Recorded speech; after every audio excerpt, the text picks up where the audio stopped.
when somebody is beatified, that means that the church officially declares that person blessed. Blessed. It's one step before sainthood.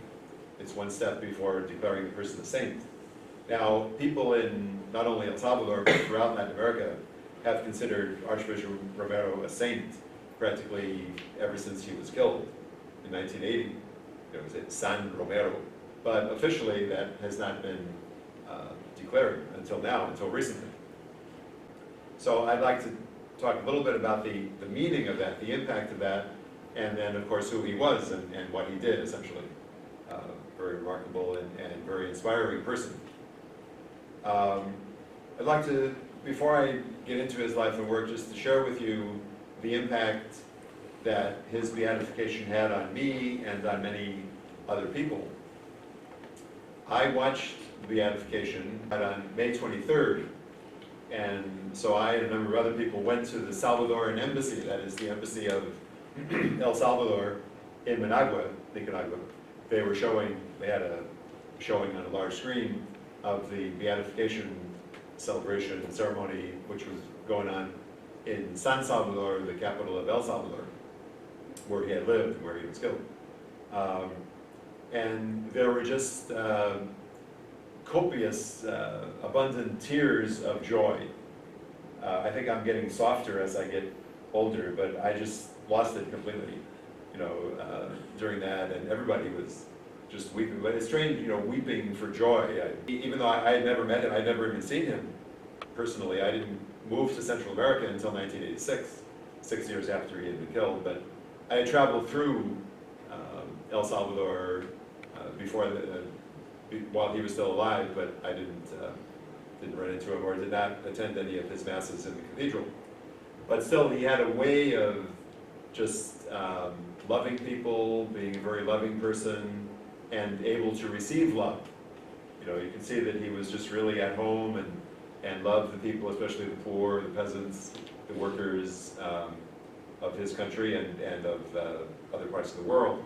He made a statement once that with this people, he said, it's not hard to be a good shepherd, because he just loved the people and they loved him. So then I was getting ready to celebrate Mass the day after the beatification, and I thought to myself, I said, wow, now I can just officially and legitimately mention him in the canon, the Eucharistic prayer, because he's officially now blessed. I couldn't do it. I couldn't do it. I figured I would lose it. I would just break down weeping with joy, so I didn't. I just skipped. I just didn't say it. So I mean, that's the kind of impact that I think he had, and he himself had, and the beatification had on many of us. So why? You might say, well, why did he himself, as a person, as a bishop, have this kind of impact, and why did his beatification have this kind of impact? So let's look a little bit at his life and work and his martyrdom. By the way, martyrdom is a term that has come to be understood, I think, in a more complete sense in recent years or decades, because officially in the church, a martyr is one who is killed for his or her profession of the faith. That is, you could be killed, let's say, by the Romans, the Roman Empire, who killed the Christians because they said they believed in Jesus. They did not believe in the emperor as God, which is what most Romans believed in. They said, no, we have one Lord, that's Jesus Christ, killed. All right, they were martyrs because they were killed for their faith. Perhaps it took so long for him to be officially declared a martyr and then officially beatified because many people, including many in the church, were saying, well, he was not martyred because of the faith, he was martyred because he spoke out against the wealthy, the super wealthy oligarchy, he spoke out against the abuses, the repression being committed by the military, he was a prophet for social justice, and that's why he was killed, which is true. But that doesn't mean that he was not martyred because of the faith, because we believe, and it's become clearer now, that Christian faith requires involvement in issues of justice and peace and truth. We Jesuits have said quite a few years ago actually, defined our mission as the service of faith and the promotion of justice, which is an essential part of our service of faith. So you think of the service of faith, you know, preaching and celebrating Mass and the sacrament. But we've defined our mission as the service of faith, which includes, as an essential element, the promotion of justice. And he was not a Jesuit, but that was also the case for Oscar Romero. In fact, the church as a whole, not just the Jesuits, but the church as a whole, stated in a synod of bishops in 1971 that they said that work for justice is a constitutive element of evangelization. But they defined that work for justice is a constitutive element of the promotion of the gospel, essentially. And he certainly was following that. So he's a martyr for his faith in Jesus, his faith in God, which led him necessarily to denounce the injustices which his people were suffering. So he was the Archbishop of San Salvador, the capital, the Diocese of San Salvador. San Salvador is the capital of El Salvador, which is in Central America. You can see that arrow there. It's a very small country, but a very large population, so it's very densely populated. And they have suffered tremendous inequality and injustice for many, many years, many centuries. There was the famous 14 families. This was referred to kind of the 14 families who owned El Salvador. Now there are probably more, but it's still a very small percentage of people at the very top. The vast majority of people are just struggling for existence or not really making it at all. And so that's the situation that he found himself in as pastor. So if you're the good pastor, the good shepherd, you know, you want to help your sheep, help your people to live and have a more decent life, well then that's why he got involved in denouncing the injustices that were causing so much suffering and denouncing the abuses being committed by his own army, the army of El Salvador. He was assassinated on March 24th, 1980, while celebrating Mass. He was celebrating Mass in a small hospital, a cancer hospital actually, where he lived. He was not a patient there. He had a little house, a very modest home at this cancer hospital run by a religious community of sisters. One bullet to the heart killed Archbishop Romero. The gunman appeared at the door of the church and just fired straight at him just at the time of the offertory of the Mass. Now, you might say, well, you know, what was this all about? Why was there so much opposition to Archbishop Romero? He was a very kind and loving person. As I said before, he was a person who could express his love for the people and receive that love. You know, he wasn't shy about either thing. He just loved to be with people. He was a nice person in that sense. As I said, I didn't know him, but I know a lot of people who did. I have read a couple of his jokes, actually, in a couple of letters that he wrote to friends of his when he was in Mexico. He wrote a couple of letters to people. He wanted to share some jokes that he had heard in Mexico. Or they had asked him, pick up some jokes there. They have good jokes in Mexico. And so he writes to two ladies, actually, that were friends of his. He said, well, most things that I heard, I could not repeat in this letter. So he did tell a little joke, which, you know, it's one of those jokes that you kind of chuckle a little bit and you say, okay, well, you know, it's amusing. He was also considered very conservative and very traditionalist. So that when he was named Archbishop of San Salvador in 1977, he was named Archbishop of San Salvador, the more progressive groups in the church were weeping and moaning because, oh no, Romero, you know, the previous Archbishop had been somewhat more socially aware, somewhat more socially conscious, and they were just very disappointed and thought that this could be the end what they call the People's Church, or the Christian-based communities, the church with a real option for the poor. He was quite traditionalist and conservative, and that's how he started out. A good person, honest, pastorally concerned, but very traditionalist and politically conservative, and probably one of many church leaders who did not see his role as being as a prophet. But he changed very dramatically with the assassination of a very good friend of his, Rutilio Grande, who now is in the process of beatification. It's moving forward, I think, what they call the cause of a person in the Vatican. So they might declare Rutilio Grande a Jesuit priest and pastor who was a good friend of Romero. And they both respected each other and cared for one another a lot. And so when Rutilio was killed in 1977, just a couple of months after Romero became Archbishop of San Salvador, it changed him. That wasn't the only thing, but it was a major influence on Romero's development. If the oligarchy or the hired guns or the quasi-military forces are killing somebody like one of my priests, Rutilio Grande, then this is a serious situation, and he had no doubt about the authenticity and the goodwill and the conduct of Rutilio Grande. What was Rutilio Grande doing? Well, as pastor of a rural parish, Aguilares, he was simply supporting the peasants' right to organize, which goes back to the history of the social doctrine of the church. The right of people, whether they're workers in factories or peasants, farm workers, the right of people to organize for change and for better wages and better working conditions and so forth.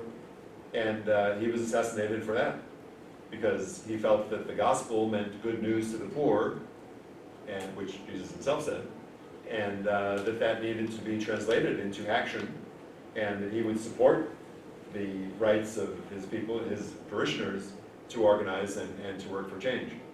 So he was assassinated along with two lay people who were with him in a truck. They were driving down a country road and they were just blown away, March 12th, 1977. Romero then decided to have just one mass. They call it La Misa Única. He said, we're just going to have one mass in the Archdiocese this coming Sunday, and everybody will be involved in this. Priests will come to this, and this is the way we will focus on what has happened to Rutilio, my friend, and this will be a celebration of his life and a protest against his assassination. Well, this was extremely controversial. The other bishops of the country, El Salvador, did not go along with this. The papal nuncio, who was the Pope's ambassador to a country, was not in favor of this at all. And so Romero had to think very carefully about it and meditated and took it to prayer, talked with some people, and he said, no, he said, I'm going to stay with that. That's what we'll have. There will be no other masses in the whole Archdiocese this coming Sunday, just that one, and that will focus attention on Rutilio and on what happened to him. So that was an important step, a huge step for Romero, to do something so controversial and out of the ordinary, and against the preferences of practically the whole rest of the hierarchy of El Salvador. So he did that, and then gradually he just became more involved, and he became more of a prophet, speaking out both against the inequality, the social injustices of the country. As I said, we talk about 14 families, there might be a few more, but for the oligarchy. Oligarchy means ruled by the few.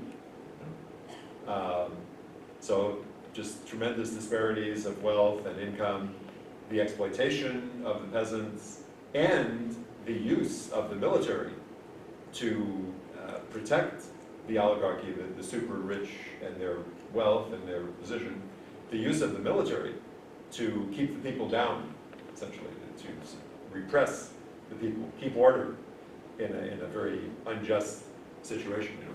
So he began to speak out against both the social injustices and the repression by the military. So there were a number of priests, sisters, lay people, catechists, deacons, people being assassinated or being disappeared. Many people simply disappeared. And at his Sunday sermon, which was broadcast throughout the country, he would spend about 2 hours. I mean, you think some sermons here are long.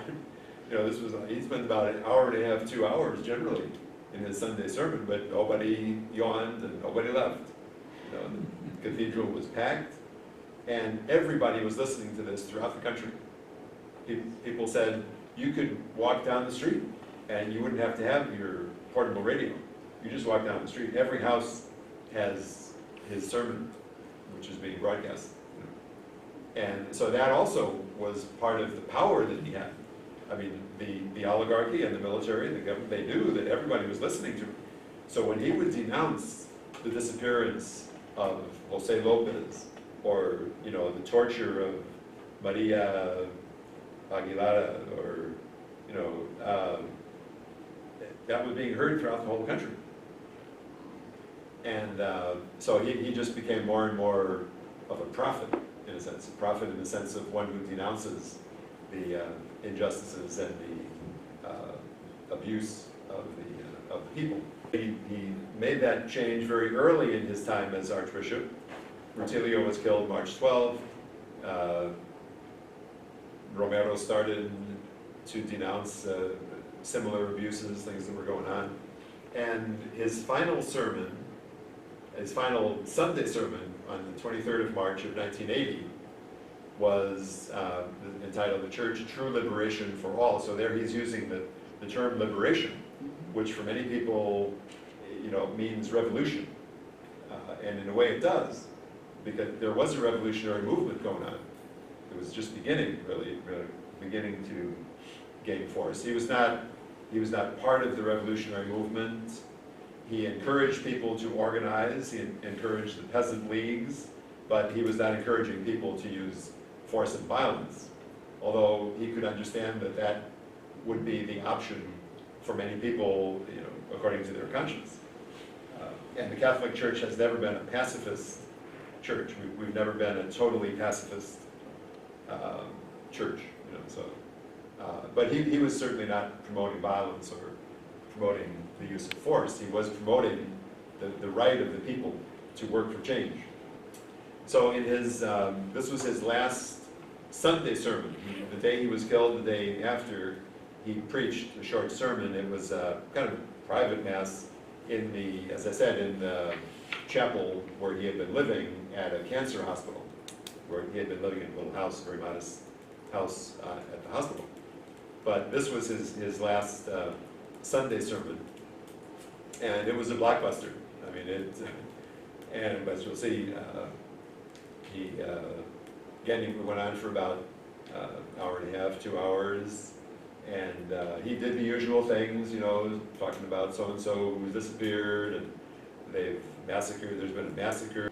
And then he went on to refer to a letter that he had written to President Carter. Now, this was very interesting. This would not have gone down well with the military hierarchy of his own country. He wrote to President Carter now this is his reference to that letter to President Carter in his last Sunday sermon, March 23rd, 1980, but he had written to Carter a few weeks before, and as he says here, requesting that no military assistance be sent to our country, since such aid will only continue the repression. They said they were not going to change, that U.S. aid would continue to the government, the government of El Salvador. But you can see how this would have made him some enemies, would have made more enemies among the military of his own country, because they were benefiting, profiting a lot from a lot of this military aid coming from the United States, as well as using it for guns and bullets and everything needed to repress the people who were beginning to organize more and more. He referred to that letter in his sermon. And then this is the famous statement that he made, you might say, about civil disobedience, or you might say military disobedience. Military disobedience is what he was talking about here. Um, so, again, his reference to the government, that it's imposing its programs through bloodshed and suffering. Now, the asterisks mean that there was applause in the cathedral. If you listen to his sermons, and if you understand Spanish, or it's really quite an experience to listen to his sermons. They're all recorded, and very well recorded, because they were being broadcast on the radio. So there's excellent sound recordings of all his sermons, basically. And many of them now are available in English. So now he's appealing to the Army's enlisted men, the ranks of the Guardia and the police, those brothers. He calls them brothers, because he cares for them. He loves, they're part of his people. He's not calling them the enemy, he's calling them brothers. You're part of your own people, of our own people. You're killing your own peasant brothers and sisters, the poor. And the soldiers are poor. They're usually poor people who are drafted or who enlist. But they enlist because they don't have any other means of livelihood. So he's asking them to identify with the peasants that they are actually repressing. Before an order to kill that a man may give, God's law must prevail, thou shalt not kill. Okay. Now, this is the one that many people think sealed his fate. That now, they had been planning to get rid of Romero, I think, for some time. But this was the last straw, so to speak. No soldier is obliged to obey an order against the law of God. No one has to fulfill an immoral law or an immoral order, is what he was saying. It is time to take back your consciences and to obey your consciences rather than the orders of sin. Now that's pretty standard doctrine in international law. The Nuremberg trials, the Nuremberg principles after World War II enunciated that very clearly, and they condemned many Nazi officers, German Nazi officers, for the crimes against humanity that they had committed, people who had worked at Auschwitz and other concentration camps where they killed literally millions of Jews, and so not only Jews, other people as well. And they argued, well, we were just obeying orders, which is a frequent argument or appeal that many military people use. They're just following orders. That's not sufficient. That does not excuse you if you commit serious crimes against the law of God, immoral orders. You cannot appeal to obedience as your defense. But when he said that, that was the end. I think they decided they would, get rid of them the very next day. There was later a UN Truth Commission investigated, and they determined that a retired major, Dalbuisson, retired major, who was the head of a right-wing death squad, actually gave the order and arranged this killing. So, but that is a good example of the prophetic message of Archbishop Romero. And then he went on in a similar way. The church, the defender of the rights of God, the law of God, cannot remain silent. They started some reforms, but the reforms were not amounting to very much. And now this is a very powerful step. As Archbishop, he's really kind of invoking his authority. He's appealing to his authority. Now, I'm saying this as the Archbishop, and in the name of God, immense rise to heaven, stop the repression. So, extremely powerful message, and he was killed the next day.